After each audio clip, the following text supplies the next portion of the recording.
Good morning, big girls, and welcome back to the Redraft BDGE Fantasy Football channel. It's been a minute since I have unpleasantly graced your screens with some fantasy football content for this upcoming season, 2024. We're going to start out with a bang, the top 25 running back rankings for this year. You know, it's almost June, so I figured let's go fucking full steam ahead. We are going to put our heads down and charge away at the redraft stuff, all right? So starting now, this is the first video back on the channel. We've obviously been going hot and heavy on the dynasty side of things. So if you are, one, interested in joining a dynasty league, interested in learning more about dynasty, or, just getting better at the game of dynasty fantasy football, we have been going hot and heavy straight at the jugular of that type of content, okay? So if you want to subscribe to that channel, we will link it down below. But we are getting back into this stuff, all right? Top 25 running back rankings. Y'all thought I wasn't going to come tucked. Y'all thought incorrectly, as always, but we are going to come correct today. Let's get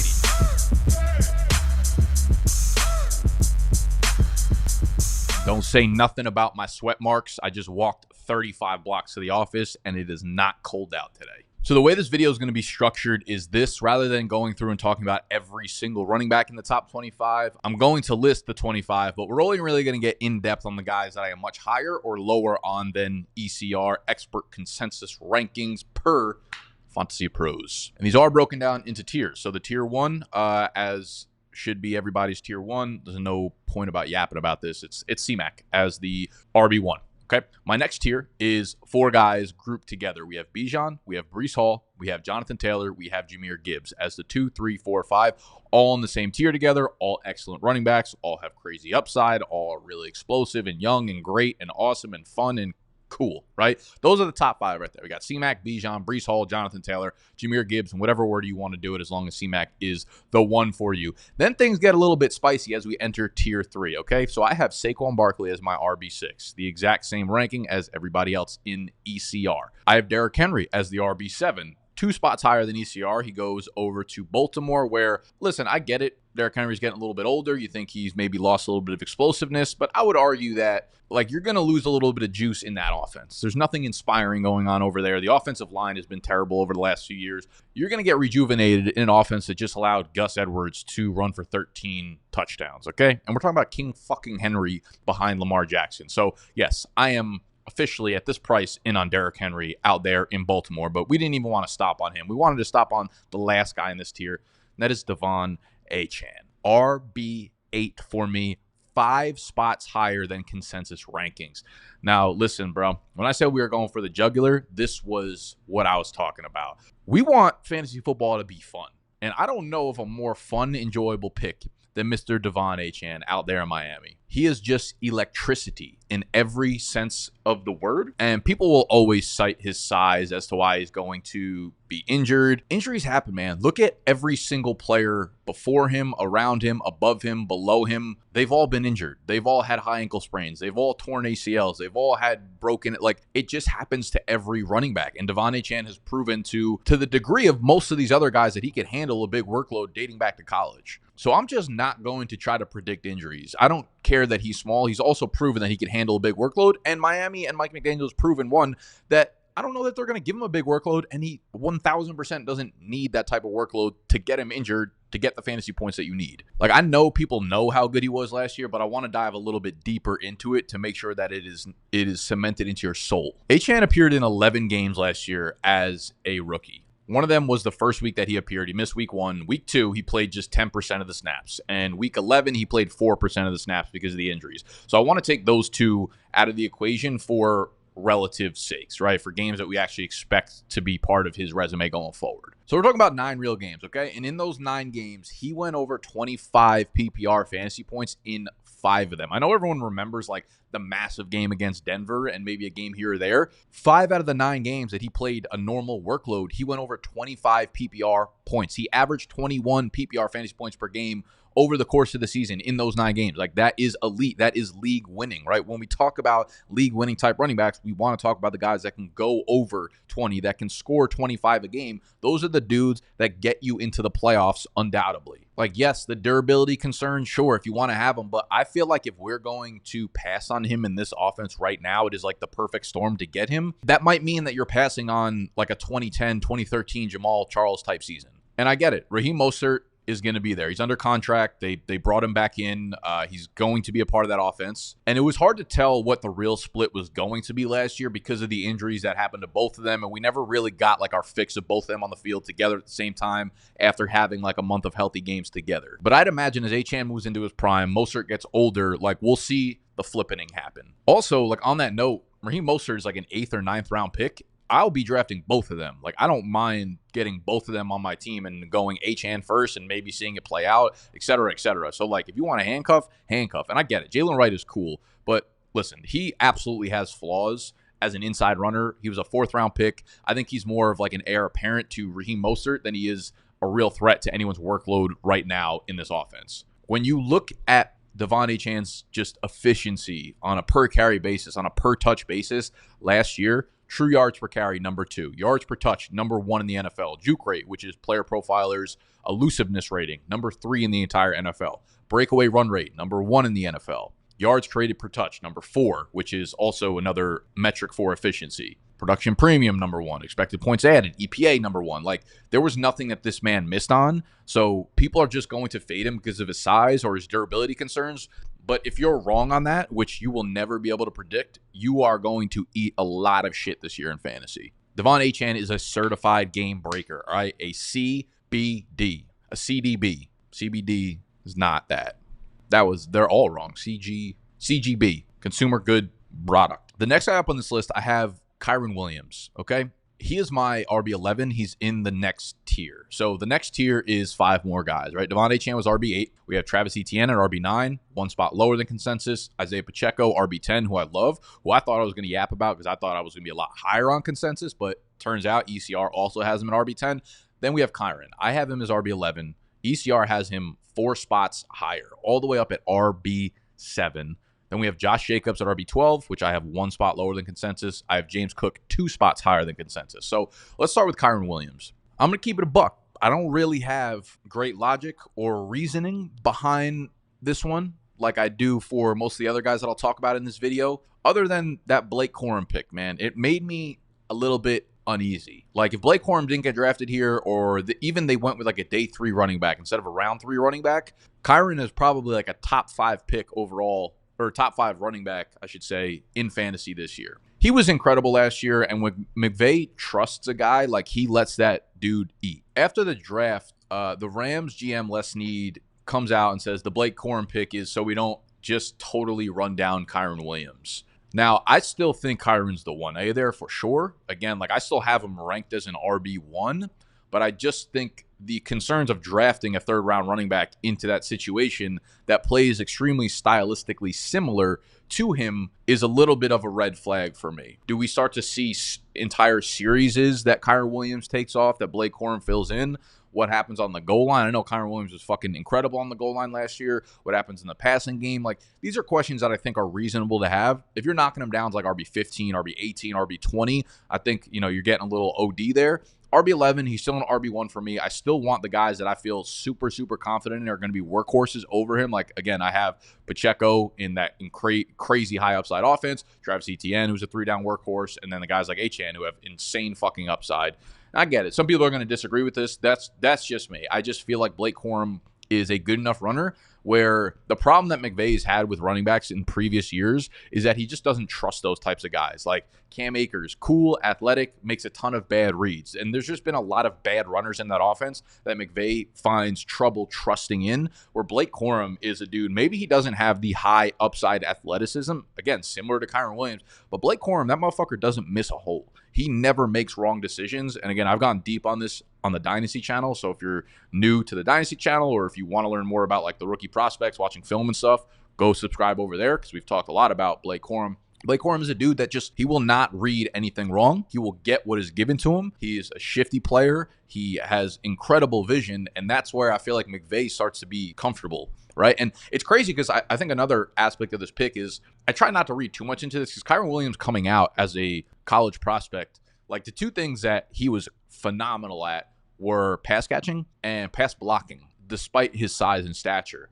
But in the NFL, he has not been a good pass blocker. When you look at just any grades on PFF that look at this subjective stat, he hasn't been good. And I think Blake Corum can fit right in and do that. So if he becomes a third down back, if he becomes like the 2-minute, 4-minute drill back, that's a lot of fantasy production getting scraped off the bottom. So it might be the difference between being RB7 and being RB12 on the year. And that's just kind of where I'm looking. All right. So fucking put me in a guillotine, hang me up, put me in the Louvre. I don't give a fuck.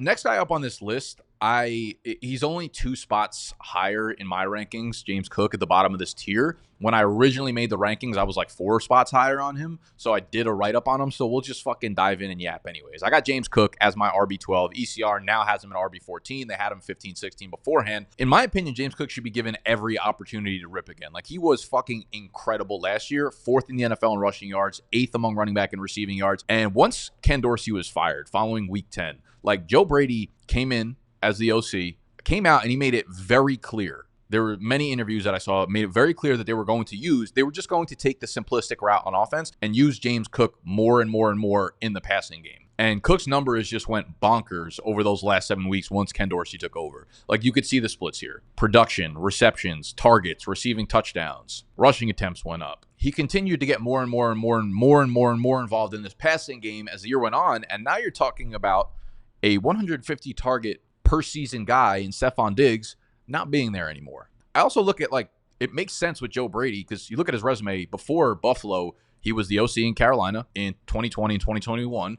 Unfortunately, C-Mac's injured seasons were that span, but in the 8 games where C-Mac played over 50% of the snaps, dude was averaging over 6 catches a game and 54 receiving yards per game. Maybe it's C-Mac, but you also understand how to use the strengths of your players. Before his OC stint in Carolina, we all obviously remember him at LSU. And this guy made CEH look like fucking prime Brian Westbrook there. 2019, he caught 55 passes, which is an absurd number in a college season for a running back. And before that, while he wasn't an OC, he was an offensive assistant for the Saints in 2017 and 2018, a.k.a. the Alvin Kamara rookie breakout years of catching 80 passes per season. Before that, he was at Penn State with Saquon, pretty good. Okay, so I just think this guy knows how to use his running backs in the passing game, and we just saw a half a season sample size of doing that with James Cook, and I expect that to continue. And coming into the year, the big thing for James Cook, and this was something I echoed early on, but I changed my tune on. By the end of the summer, I was very much in on James Cook. He had never seen 14-plus touches in a game dating back to like the 5 years of college. In 2023, there were only 3 games out of a full 19-game schedule, including the playoffs, that he didn't see more than 14 touches, okay? I am on maybe the minority side of things that does not really see Ray Davis taking a valuable amount of touches from James Cook and just his Buffalo offense. Like, Ray Davis to me is he's a very old prospect. He's like 24, 25. The thing that would make me nervous is him getting maybe like goal line work because he's a bigger back, but like no fucking running back ever gets goal line work in that offense because Josh Allen takes so much of it. James Cook's success last year was not based on goal line work whatsoever. So even if he has the same 0 amount of goal line work next year, fine. That's fine. But Ray Davis to me is just a dude that's like, he's a replacement level back. He is like a Mike Davis type where he's not bad at anything, but he's not great at anything. And like, he's just kind of whatever. So if people are getting high about Ray Davis, go get high. All right. Tier number 5, we've got a large chunk of players. We got 7 dudes that I think kind of fit in the same tier together. I have Kenneth Walker at 14, which I have 2 spots higher than ECR. I have Joe Mixon at 15, 1 spot lower. I have Rachaad White at 16, which is 4 spots lower. So let's dive into Mr. Rachaad Ishad.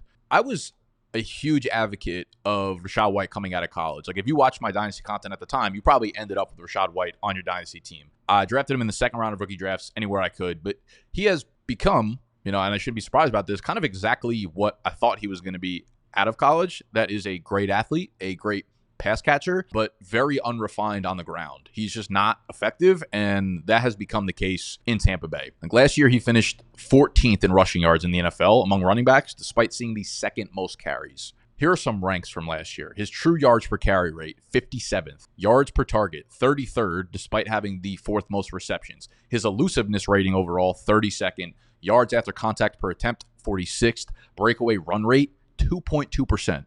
47th. Breakaway run rate is just a percentage of your runs that went for 15 or more yards. And he did all of this while literally seeing the single highest light front carry rate in the league. Light front, meaning you have less defenders in the box than offensive linemen. He had the single highest rate of that. And now this is back-to-back years, rookie year, sophomore year, where he has seen terrible efficiency numbers on the ground. I don't think he's going to fall into irrelevance. Again, he's my RB16, but I just can't imagine they continue to feed him this workload where he just runs into the back of his offensive lineman. They drafted Bucky Irving, who, if nothing else, is a great pass-catching back, a scat back, maybe take some work. And I guess I would be lower on Rachaad White, even more low than I am right now, if they had added like a back that I think could take more early down work.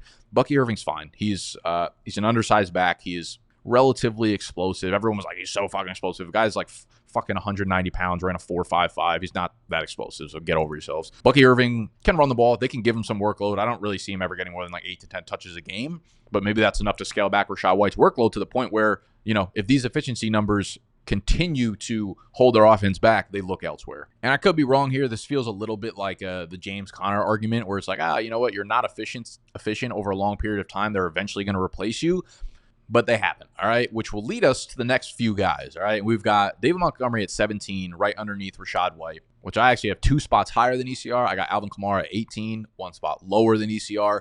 Najee Harris, running back 19, 5 spots higher than ECR. I feel like I'm low-key like the notorious Najee Harris hater, and I've actually been fucking spot on every year about it. Loved him as a rookie, hated him as a sophomore, got a lot of hate for it, nailed it. Didn't like him last year, got a lot of hate for it, nailed it. However, I'm back. I'm fucking back, baby. Here's kind of like what I'm thinking about with Najee, right? And kind of the same what I said about Rachaad White. Maybe instead of James Conner, I should more so be looking at Najee Harris, where I'm like, you know, you just are inefficient year in, year out.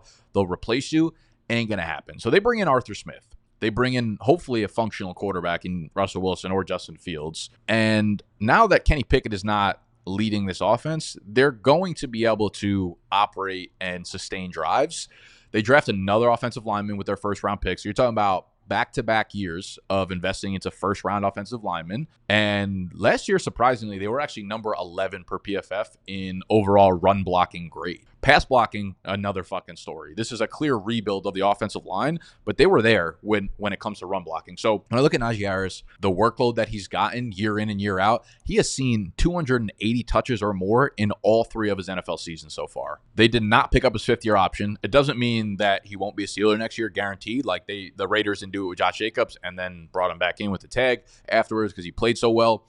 But this is the last year with Najee Harris. If it is, they're probably going to run his ass into the fucking ground. Same thing that I said with James Cook, where you have a 150 target receiver and Stephon Diggs leaving. Deontay Johnson's also gone, right? And that dude has averaged literally 150 targets a year, pretty much. And remember, Najee Harris, the reason he was so good as a fucking rookie was not because he was efficient or that he was actually so good, but he saw so many targets. And if you look career-wise at games that Najee Harris has played without Deontay Johnson, his target numbers go from 3.4 per game up to 5, and his yardage is nearly doubled in the receiving game. Now, Najee Harris is neither efficient or explosive, but he's exactly what Arthur Smith loves in a running back. He gets all of the goal line carries. Like I said, 280 touches or more in all 3 seasons with at least 8 touchdowns.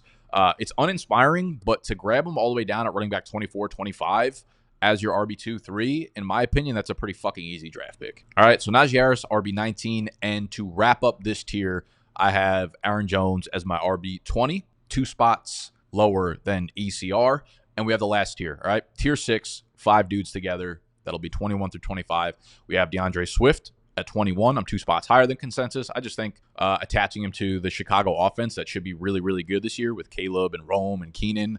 More goal line opportunities for him. Explosive. They gave him the money. I think there's a chance that we're probably underrating DeAndre Swift at this point. He's still young, and he's shown good seasons. I have Zamir White at RB22, which is exactly where ECR has. Now I have this mishmash of guys that I have in different spots than ECR. I have Raheem Mostert at 23, which is 3 spots higher. I kind of already explained this. Like, they brought him back. They love him. He played fucking great last year. I'm fine drafting both Miami running backs. To be honest with you, I think Mostert, even if you see his touches get scaled down tremendously, I still think he's going to get like 10, 12, 15 goal line carries this year and be a predominant player in that part of the field where Miami scores a lot of points. So Mostert, I'm fine with here, even, again, if he's uninspiring. And I really don't find him that uninspiring because if you owned him last year, you loved his fucking ass, all right? James Conner, he's my RB24. I have him 3 spots lower. Now, James Conner, again, I've been making the argument like, all right, maybe he's not that good of a back. I will say he looked really fucking good last year, but you can't ignore that Trey Benson is being drafted there. I think for a long time we were pushing the narrative like, oh, James Conner is just, he's not fun. Like, eventually they're going to replace him. but they were never really making moves to signify that, right? It was bringing in guys like Keontae Ingram in the 6th round, Amari DiMarcado, Michael Carter got traded a 7th round pick for. Like, they never actually brought in any real competition. This is the first time that they're bringing in a young, explosive Trey Benson from Florida State who brings a level of explosiveness to this backfield that James Conner does not have. And again, they used a 2 draft capital on him. So this feels like a little bit of the alarm bells where it's like, all right, James Conner should still be the starting back, but we even saw a lot of his pass catching work start to be siphoned off last year. And I think we're going to continue to see the decline of James Conner starting this year, and I've been fucking wrong pretty much every year on him, and I probably should have just been drafting him, and maybe I should draft him again. This could be a play where second half of the year, it's pretty much Trey Benson's backfield as this offense moves into their younger regime, younger era, Kyler, Trey McBride, and Marvin Harrison, and it could be exciting, and Trey Benson brings like a level of explosiveness, I think, on par with those other guys. And then lastly, we have Mr. Zachary Moss. He signs a new deal with the Cincinnati Bengals this offseason, so if you guys are just getting back into fantasy and just kind of, working your way back into what happened this offseason, that was a not a big move really fucking whatsoever. But Joe Mixon goes to Houston. Zach Moss goes to Cincinnati. I think it's a 2-year, $8 million deal. I have him as my RB25, which is 6 spots higher than consensus. Zach Moss was great in Indy last year for most of the time that he was playing there, filling in for Jonathan Taylor. And so was Singletary in Houston. So when you think about it, like, what the fuck has Buffalo been doing on the ground before James Cook? Like, they had 2 guys that are now just dominating elsewhere, and they couldn't get a fucking ounce of juice out of them. Whatever. I'm not overly excited as Moss as a player, and I do actually really like Chase Brown also, and he's being ranked really, really, really, really, really, really low. But Joe Mixon's role has made a lot of money in fantasy, all right? Joe Mixon has pretty much been, like, above average in every aspect of being a running back. I don't think he's that great whatsoever, but he's a tough fucking dude, and he stayed healthy, and it's led to a lot of counting stats. Last year, Joe Mixon ranked 40th in true yards per carry, 50th in elusiveness, 41st in breakaway run rate, 35th in yards created per touch, but the man finished as the RB5 in fantasy, RB12 in points per game, and that ranking is pretty much just pure volume in an offense that allowed for a lot of running back scoring. The man saw 21 goal line carries last year. There's a tweet from Adam Koffler. Said Joe Mixon had 71 red zone touches last season on the 3rd highest RB opportunity share among running backs. Bengals prioritized Zach Moss in free agency because of his success from shotgun in 11 personnel and his pass protection abilities over and above what Mixon provided. I don't always love to get into like, this guy's so good in gap schemes and zone runs and whatever. I feel like you're trying to paint a picture that just doesn't usually work that well on paper. But it's just something to note. I think Zach Moss is a little bit similar to like Raheem Mostert, where it's just a really good role in a really good offense. And I don't think you'll regret spending this type of lowly draft capital on a dude that should be the starting running back for, a decent chunk of the season. All right, so that is going to wrap up this first redraft video. If you enjoyed, make sure you hit the thumbs up. Share it with some friends that maybe you're in a league with, maybe you're not in a league with. Let's get this channel moving again. Let's get a little juice flowing into it so that, YouTube continues to show you the videos that I put out throughout the rest of the summer. That's all we want. We just want support on the channel. We just want support on these videos, a little bit of engagement, some comments, some yapping, some thumbs up, some subscribers. If you are new here, of course, subscribe. And if you want to get into a Dynasty Fantasy Football League for the first time, we are organizing them amongst BDGE members in our Discord. Free to join, but the link to that channel, Dynasty Fantasy Football channel, will also be down there. So subscribe over there if you happen to give a fuck. And if not, it don't matter. Thank you for watching for this long, and I love you. Mwah.